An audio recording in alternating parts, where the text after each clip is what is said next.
ዝም ብዬ ጀጃ አላረግም ሰውን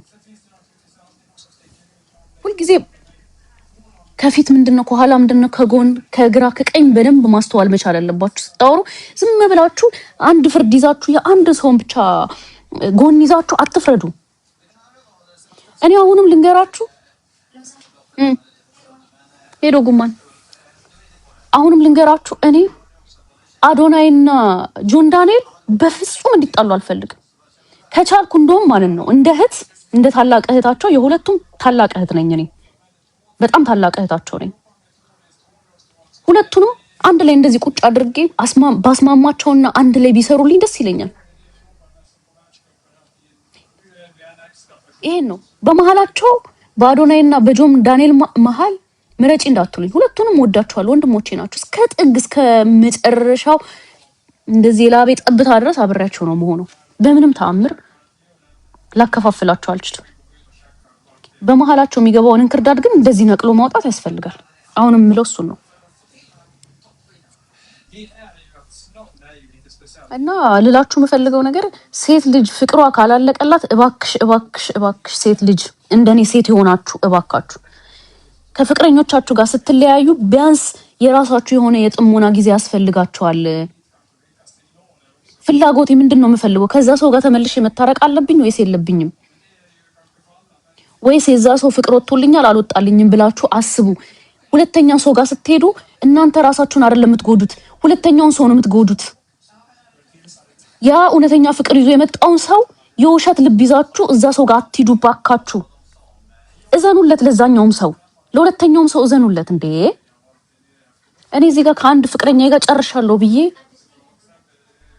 ነገ እኔን አፍቅሮ እውነተኛ ፍቅር ይዞ የመጣው ወንድ ግን የውሸት ልብ ሰጥቼ ያንን ወንድ ማቁሰል የለብኝም ማስመሰል ፍቅር ማስመሰል አይወድም በእናታችሁ ከዛስ በኋላ ይሄ እውነተኛ ፍቅር ሲሰጠኝ ሲንከባከበኝ ሲወደኝ ሲያከብረኝ እኔ ግን እዚህ ጋር ከሱ ጋር ተኝቼ ማስበው የመጀመሪያ የድሮ የቱቶኝ ሄዶ ወንድ ያሰቃየኝን ወንድ ከሆነ ማስበው ቺት እያረኩበት ነው የሰው ልጅ ቺት የሚያደርገው ከሌላ ወንድ ጋር ስለተኛ አይደለም በአይምሮም በልብም በሐሳብ ሌላ ወንድ ጋር ከሄደ ቺት እያረገ ነው ገባችሁ ስለዚህ ከውስጣችሁ ሳትጨርሱ ሳታዝኑ በቃ ምንድነው ፍላጎቴ ሳትሉ ባካችሁ ሌላ ሰው ጋር ሄዳችሁ የሌላን ሰው ልብ አትስበሩ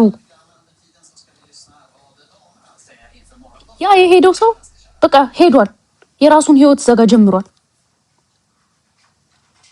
በቃ የራሱን ህይወት ጀመረ ዘጋ እዚህ ጋር ደግሞ አንቺን አፍቅሮ የመጣ ሰው ሚንከባከብሽ የሚያፈቅርሽ ወንድ እያለ በዚህ ሐሳብሽ አይምሮሽ ሌላ ሰው ጋር ከሆነ ግን ቺት እያረክሽበት ነው የእውነት እየወደድሽው አይደለም ያማረሽ አንቺ ከዛ ጋር ያለው ከዛ ጋር ሰው ጋር ያለሽው ጊፍት የሚያረግልሽ የሚሰጥሽ ስጦታዎች የሚንከባከብሽ ነገር ብቻ ላይላዩን ነው ልብሽ ግን ሌላ ወንድ ጋር ነው ያለው ኖ ቢያንስ ለዛ ሰው አስቡለት እውነተኛ ፍቅር ይዞ ለመጣው ወንድ አስቡለት አትጉዱት ምን አደረገ ስለዚህ የራሳችሁ ጊዜ ያስፈልጋችኋል የጥሞና ጊዜ ያስፈልጋችኋል ከሪሌሽንሺፕ ስትወጡ ዘላችሁ ሌላ ሪሌሽንሺፕ ውስጥ አትግቡ ፕሊዝ ምንድነው የሚያስፈልገኝ ምንድነው የምፈልገው ውስጤ ምንድነው ያለው እኔ 1 አመትና 2 አመት እዘኑና ቆዙኑ እያልኩ አይደለም ነግራችኋለሁ በጥናት እንደሚያረጋግጠው ከሆነ ሴት ልጅ ከ1 አመት እስከ 2 አመት ይፈጅባታል የምታፈቅረው ወንድ ከውስጧ ለማውጣት በፕሮሰስ ነው ፕሮሰስ እያደረገች ወንድ ልጅ ነው ከ6 እስከ 8 ወር የሚፈጅበት እንዳልኩት ቅድም 1 አመትም ድረስ ሊፈጅበት ይችላል ግን ውስጣችሁ ያለው ወንድ ሳታወጡ ሌላ ወንድ ጋር ሄዳችሁ ያንን ወንድ ረሰዋለሁ ብላችሁ ይሄኛው ወንድ አትግዱት ፕሊዝ ያ ሰውም ህይወቱን አትግዱት የዛኛው ነው ሰው በቃ ካልሆነ ብቸኝነትን የመሰለ ነገር የለም እግዚአብሔር ሁሉንም ነገር ትቶ ድጋሚ ማፍቀር ልብሽ ወደ ፍቅር የሚሰማው ልክ ፍቅር ሲሰማሽ ያኔ ዝግጁ ነሽ ለማፍቀር ሂደሽ አፍቅር ያፈቀርሽው ሰው ጋር ትሆኛለሽ ግን ፍቅር ካልተሰማሽ ግን ያንን ሰው ለመርሳስ ብለሽ ሁለተኛው ወንድ አትግጁ እባክሽ እንዴ ሴት ልጅ ብቻ ስትጎዳ እኮ ማዘን የለብንም ወንድም ልጅ እኮ የሰው ልጅ ነው እንደኛ ከእናት ከሴት ነው የተወለደው ወንድም ለወንድም ለናዝን ይገባል ያው እኔ ሴት ስለሆንክ ለሴት አዝናለሁ ግን ደግሞ ወንድ ልጅ መበደል አለበትም ብዬ አላምንም እኔ በዚህ አላምንም ወንድ ልጅ መጎዳት አለበት ሁሌ ወንድ ልጅ ጎጂ መሆን የለበትም ግን ደግሞ ተጎጂ መሆን የለበትም because ሁለታችንም የ9 ወር ልጆች ነን ወንድ ልጅ 10 ወር ሴት ልጅ 9 ወር ተረግዛል ተወለደችም። ገባችሁ? ሁለታችንም 9 ወር ተረግዘን በምጥ ነው የተወለድነው። እና ያልጨረሳችሁት ጉዳይ ካለ ጨርሳችሁ ወደዛ ሰው ሂዱ። በቃ ለዛም ሰው የልብ ስብራት አትስጡት። ምን አረገ? ያለ ኃጢያቱ ያ ሰው መጎዳትም ልቡ መሰበርም የለበትም። ለዛም ባልተቋጨ ፍቅር ምክንያት ማለት ነው። ፕሊስ በቃ ይሄን ነው ልላችሁ የምችለው። እና በሁለቱ ትናንት በሰማሹ ነገር አስተያየት ስጪ አትስጪ ብላችሁ እኔን እንዳትጠይቁኝ ከሆነ በኋላ የኔ ሐሳቤ ነው። እኔ አሁንም ነገም ከነገ ወዲያም ቃሌ አንድና አንድ ነው። ጆን ዳንኤልና አዶናይ መሃል አልገባም። ሁለቱም ወንድሞቼ ናቸው። በጣም የምወዳቸውና የምኮራባቸው ብርቅዬ የኢትዮጵያ ልጆች ያለ እድሜያቸው ትልቅ ነገር እየሰሩ ያሉ ምርጥ የህዝብ ልጆች ናቸው። ከቻለን አንድ እንዲሆኑና አንድ ላይ እንዲሰሩ እናድርጋቸው። የተሻለ ለውጥ እንዲያመጡ ማለት ነው። ከአንድ እጅ ሁለት እጅ ሲያጨበጭብ የበለጠ ነገር ያመጣል። በአንድ እጅ ማጨብጨብ አልችልም፣ በሁለት እጅ ነው። ስለዚህ እድሉን እንስጣቸው።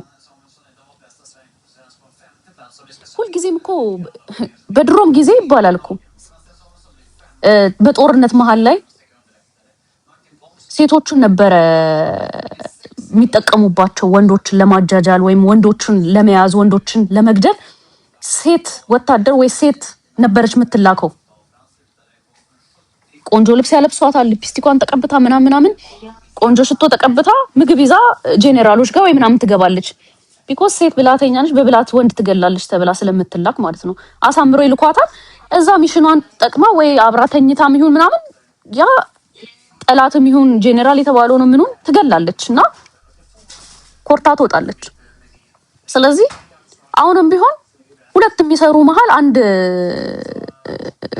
ዩዝለስ ሰው አያስፈልግም። ዩዝለስ ነገር ይጣላል። በቃ ሶስት ተጠቀሙበታላችሁ፣ ተጠራርጋችሁ ነው የምትጥሉት። አስፈላጊ አይደለም። መንገድ እንዳያበላሽ ቆሻሻ ነገር በየመንገዱ እንዳይገኝ የቆሻሻ መጣያ ውስጥ ጥሉታላችሁ። መንገድ ላይ ከጣላችሁት ንፋስ ይዞት ይሄዳል፣ ወይ ትቦ ይደፍናል፣ ወይ የሆነ ቦታ ሰፈር ውበት ያጠፋል፣ የሰፈር ውበት ያጠፋል። ስለዚህ የሰፈር ውበት የሚያጠፋ ነገር አላስፈላጊ ነገር ይለያል ማለት ነው። ስንዴውን ከእንክርዳዱ መለየት ነው በቃ። እዚህ ጋር መጥቶ ማለቃቀስ ምናምን ምንድነው? እኛ ምን አገባን ታዲያ? እኛም ያገባን ነገር እኮ የለም። ማድረግ ያለባችሁን በውስጥ አድርጉ ባካችሁ። የሪሌሽንሺፓችሁን በተለይ ባካችሁ በጌታ በኢየሱስ እኔን እዚህ 6 ዓመት ምናምን ታቆኛላችሁ። አንድ ቀን ስለ ሪሌሽንሺፕ ያወርቼ አውቃለሁ? ስለ ፋሚሊ ታውቃላችሁ? እዚህ ስዊድን ሀገር ላይ ስንት ወንድምና ስንት እህት እዚህ ከኔ ጋር እንደሚኖሩ ታውቃላችሁ? አታውቁም። ስለ ፋሚሊ፣ ስለ ቤተሰቦቼ፣ ስለ አኗኗሬ የምታውቁት ነገር አለ? አንድ ልጅ እንዳለችኝ ብቻ ነው የምታውቁት። እሱም እንድታውቁ ስለፈለኩ ነው ያወቃችሁት እንጂ አታውቁም። ኢቭን እዚህ ስዊድን ውስጥ የሰፈር እንደምኖር ማቅ ብዙ ሰው ነው ያለው። ቢኮዝ የራሴ ህይወት የራሴ ነው። ሪሌሽንሺፕ ነው። ባሌን ያገባሁት ለራሴ እንጂ ለእናንተ አይደለም፣ ለሚዲያ አይደለም። ባሌን ማገባው ወይም ፍቅረኛዬን ለሚዲያ አይደለም፣ ለራሴ ነው። እንዴ ባሌን ማየት የምፈልገው እኔ ብቻ ነኝ። ለምንድን ነው ለእናንተ ማሳያችሁ? ለምንድን ነው የባሌን ገበና ለእናንተ ማናችሁ እናንተና ነው መጥቼ ለእናንተ ማሳያችሁ? ገበናችሁ ሁሉም ነገር የተሸፋፈነ ነገር ነው። እዚህ ጋር መታችሁ ሆይ ሆይ ሆይ ሆይ እዩኝ እንደዚህ የሚያረጋችሁን ያሳጣችኋል። ስትጣሉ መታችሁ እኛ ላይ ትላላችሁ። እኛ ምን እናደርጋችሁ? ምንም። ባልሽን ያገባሽው ለራስሽ ነው። ለብሶም የምታውቂው አንቺ ነሽ፣ ራቆቱንም የምታውቂው አንቺ ነሽ፣ ገበናውን የምታውቂው አንቺ ነሽ። እንዴ እዚህ ጋር ያለው እኮ የቲክታክ ማህበረሰብ አይደለም ያገባ በህብረት ነው በጅምላ ነው እንዴ ያገባ ነው ባሎቻችን አይደለም። ወንድም ስትሆን ወንድ ምሰል እዚህ ጋር መጣ ሪሌሽንሺፕ እንደዚህ ነበር ከዛ ስንለያይ ሂስቶሪ ይዛ መጣች ምናምን ብለው የሴት ወሬ የምታወራ ወንድ አለ ደግሞ። እንዴ ቆፍጠን በል። አግብተሃታል፣ አብረሃት አድረሃል፣ ወልደሃል፣ የፈለገ ነገር ይሁን አንድ ቀንም ዴት አድርጋት፣ አንድ ቀንም አብራችሁ ደሩ። በቃ ገበናዋን ሸፍንላት፣ ተደበቅ፣ ይዘሃት ተደበቅ። ምን እናርግኛ እዚህ ጋር መጣችሁ ለኛ የምትነግሩን? የእናንተ ሪሌሽንሺፕ የእናንተ ነው። በጋራ ላገባናችሁ። ስትጋቡ ሰርግ ስትደግሱ አውጥተን ሰተናችኋል? ብር አልሰጠናችሁም። ስለዚህ ጭቅጭቃችሁንም ስድባችሁንም መጣላችሁንም መስማት አንፈልግም። እኛ እዛ መጨረስ ያለባችሁን ጨርሱ። እዛ ጋር እሽኩልል ትላላችሁ ገና ስትፋቀሩ። በቃ የሚያረጋችሁ ነው የሚያሳጣችሁ። ይሁን ትላላችሁ። ነገ ትመጡና ደግሞ እዚህ ጋር እንደዚህ አድርጎኝ እንዲበድሎኝ ፍርድ ቤት እጄ ልጆቼን ተቀማው ልጆቹን ቀምቶኝ ምናምን ተውን። በጣም ነው እንዴ ተመልሳችሁ ግን እሱን ቪዲዮ ስታዩት ግን ትንሽ አታፍሩም? የቤታችሁን ገመና አውጥታችሁ ለኛ ተናግራችሁ ነገ ከዛ ሰው ጋር መሀል ጋር ስትደባለቁ ግን አታፍሩም? በጌታ ስም ማርያምን ምንም መፍራት የሚባል ነገር የለባችሁም። አምላኬ ለማንኛውም ያወራሁትን ጨርሻለሁ። ቻው